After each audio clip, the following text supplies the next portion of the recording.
Bonjour, aujourd'hui je vous parle du Tailgater, le plus petit de tous les barbecues appelés de la marque Pit Boss. Le tailgating, c'est quoi? Ce sont ces gens que vous avez déjà vus à la télé certainement, ces gens qui sont sur le parking des grands matchs de football, de baseball, de basket, etc.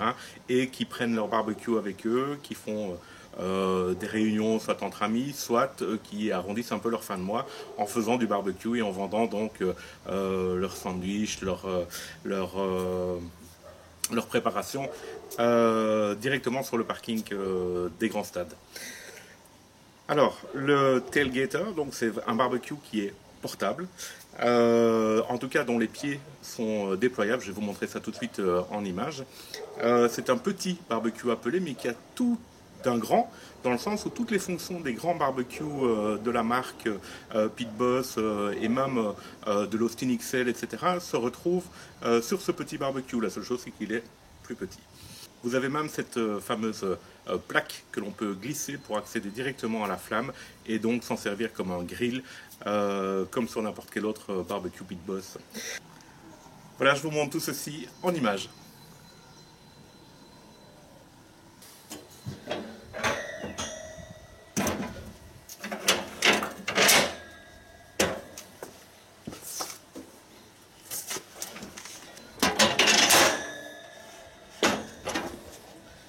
Une chose que vous pouvez voir maintenant, c'est que je peux sécuriser le pied. Ceci dit, je vous rassure, il est vraiment hyper costaud. J'ai vraiment été surpris de la qualité du pied. Franchement, ça bouge pas du tout. C'est vraiment du lourd. Les roues sont vraiment super costaudes aussi. En fait, ce sont les mêmes roues qu'on peut retrouver sur les autres modèles de la série de chez Pit Boss. Au niveau de l'espace, vous voyez que c'est quand même pas mal pour un petit barbecue portable. Si je prends la longueur de mon bras, je pense que je peux mettre plus ou moins 6 poulets entiers à l'intérieur du barbecue. Alors, les grilles sont en acier avec de la porcelaine dessus. Donc ça, c'est quand même impressionnant pour un petit barbecue portable d'avoir une qualité de grille telle que celle-ci. En dessous, j'ai mon déflecteur que je peux ouvrir comme sur le PB700, l'Austin XL, comme aussi sur tous les nouveaux modèles Navigator. Hop. Et à l'intérieur, le brûleur traditionnel que l'on retrouve chez Pit Boss. Donc quand je vous dis qu'il a tout d'un grand, ici à l'arrière du barbecue, je retrouve cette plaque que je peux retirer qui me permet de vider la trémie. Le stock de pellet, si jamais vous ne comptez plus l'utiliser pendant un bon bout de temps, ou bien si jamais vous voulez simplement changer d'essence de bois. Alors la trémie, donc le réservoir à pellet, fait environ 2,3 kg. C'est-à-dire que vous pouvez fumer aux alentours de, je dirais, 4-5 heures à 110 degrés, sans devoir remplir à nouveau le barbecue. Alors voilà pour l'ordinateur. Bon, c'est comme surtout quasiment tous les Pit Boss.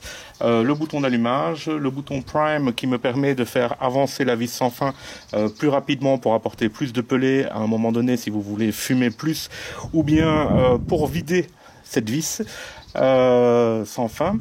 Voilà la fonction P. Comme sur les grands, comme sur les navigateurs, etc., la fonction P qui me permet aussi de choisir la vitesse, ou en tout cas la fréquence d'arrivée du pellet dans le brûleur, et donc d'avoir soit une température un peu plus élevée, soit plus de fumée. Les trous pour les sondes de température, il y en a une qui est fournie d'origine avec le barbecue, la deuxième est en option comme toujours.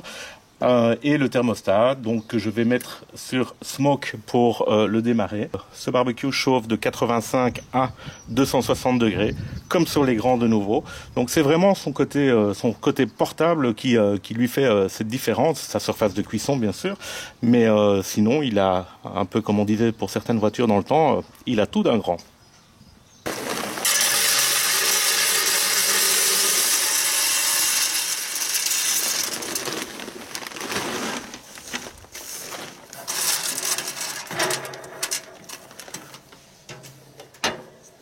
Voilà, je viens de démarrer le barbecue. Alors, la première fois qu'on l'utilise, il faut faire un burn-off donc le mettre au maximum, le faire chauffer au maximum pendant une demi-heure, 3/4 d'heure avant de pouvoir cuire.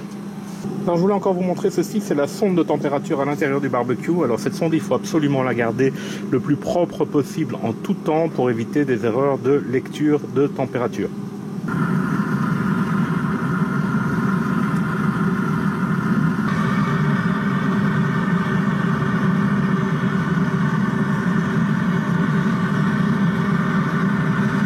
Alors évidemment, le barbecue il est tout petit, donc il chauffe très très vite.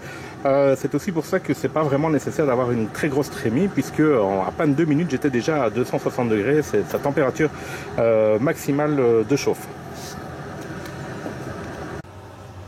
Alors pendant que le barbecue chauffe, j'ai décidé de nous faire un petit pain de maïs.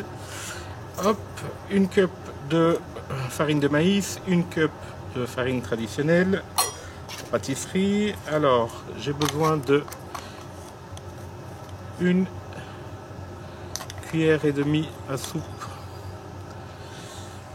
de baking powder. J'ai besoin l'équivalent d'une cuillère à café de sel, un tiers de cup de beurre fondu, un œuf,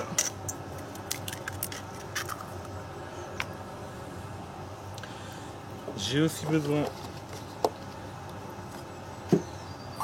d'une cup de lait,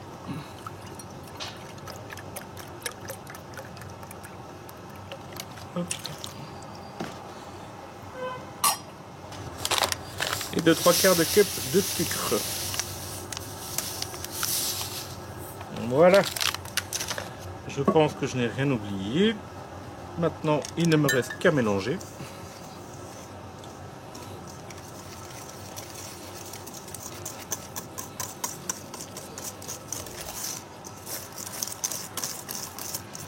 Dès que ma pâte est bien lisse, je n'ai plus qu'à verser dans une poêle. Moi j'ai utilisé une poêle en fonte, mais vous pouvez utiliser un plat qui va au four, il n'y a pas de souci. Poêle en fonte que j'ai mis à préchauffer dans le barbecue.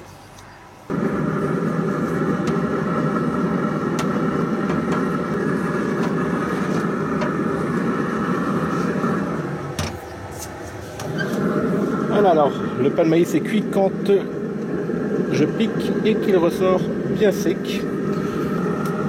Je peux donc le sortir du barbecue.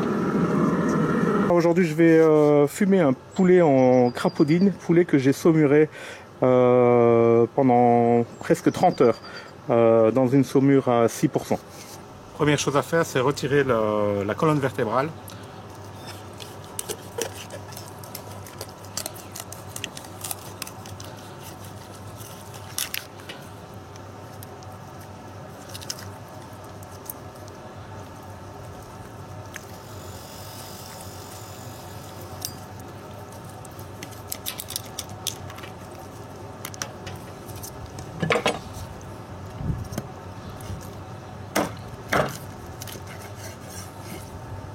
Donc je vais assaisonner mon poulet avec le rub Badass Bird Boost de mon ami Johan Magnussen de Big Sweet Barbecue.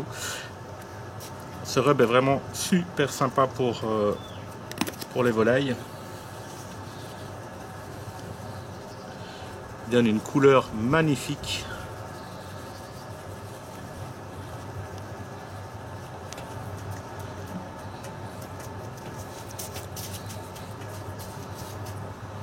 Autour maintenant de fumer le poulet. Hop.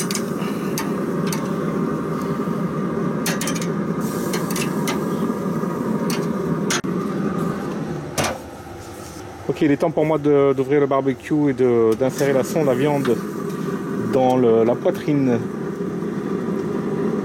Hop, pour contrôler la température. Alors maintenant je vais faire une petite sauce ail et parmesan. Hop, hop.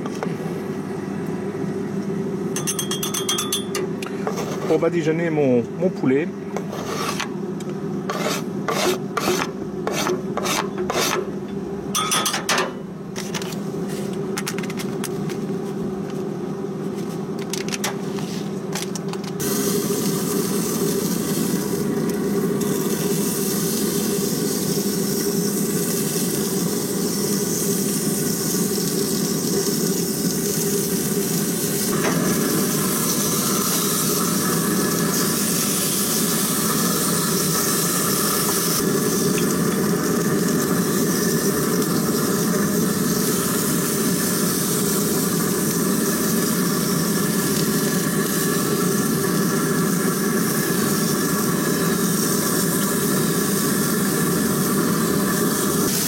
Alors voilà, mon poulet est presque prêt.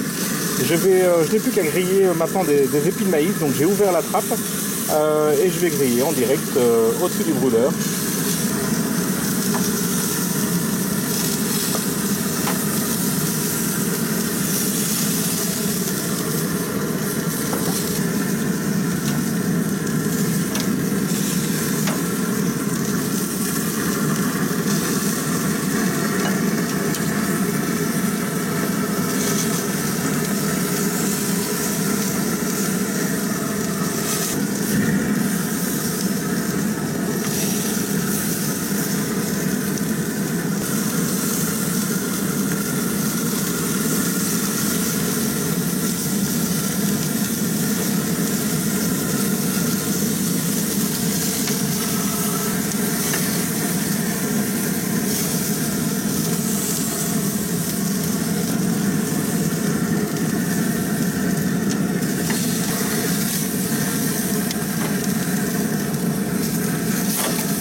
Alors pour le nettoyage, c'est très facile. Il vous suffit simplement de faire chauffer le barbecue au maximum et puis de frotter les grilles.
Voilà, vous en savez un petit peu plus sur le tailgater de chez Pit Boss. Alors vous avez vu, c'est un barbecue qui est portable, c'est un petit barbecue mais qui a tout d'un grand.